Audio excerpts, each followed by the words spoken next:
দেখুন চিরদিনই তুমি যে আমার নতুন অপরাহ্নার আগমন। বাংলার অন্যতম জনপ্রিয় ধারাবাহিক চিরদিনই তুমি যে আমার ধারাবাহিকটি প্রথমে টিআরপিতে একটু পিছিয়ে থাকলেও পরে টিআরপিতে এমনভাবে জায়গা করে নেয়, এখন সবসময় সেরা পাশে থাকছে। এমনকি একবার বেঙ্গল টপারও হয়েছিল।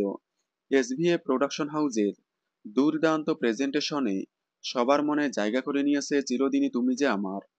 তবে ধারাবাহিকের প্রধান নায়ক নায়িকার মধ্যে বেশ কয়েকদিন ধরেই ঝামেলা চলছে। বলতে গেলে আগস্ট মাস থেকে তাদের মধ্যে ঝামেলা চলছে।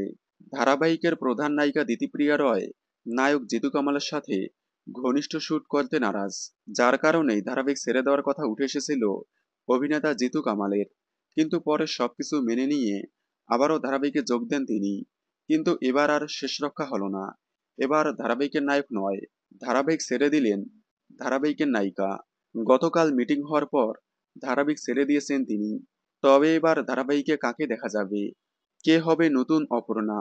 নিউজ পোর্টাল সূত্রে খবর, নতুন অপর্ণার নাম উঠে আসছে অভিনেত্রী প্রত্যুষা পাল এবং সৌমিত্রিষা কুণ্ডু। এছাড়াও নাম উঠে আসছে নতুন মুখ অভিনেত্রীর। দেখা যাক শেষ পর্যন্ত কাকে নতুন অপর্ণা হিসেবে দেখা যায়। আপনারা চিরদিনই তুমি যে আমার ধারাবাহিকে দিতিপ্রিয়া রয়কে কতটা মিস করবেন এবং নতুন অপর্ণা হিসেবে কাকে দেখতে চান কমেন্টে জানাবেন। বাংলা বিনোদনের এই ধরনের সকল আপডেট সবার আগে পেতে চ্যানেলটি সাবস্ক্রাইব করে পাশে থাকা বেল আইকনটি বাজিয়ে দিন। ধন্যবাদ।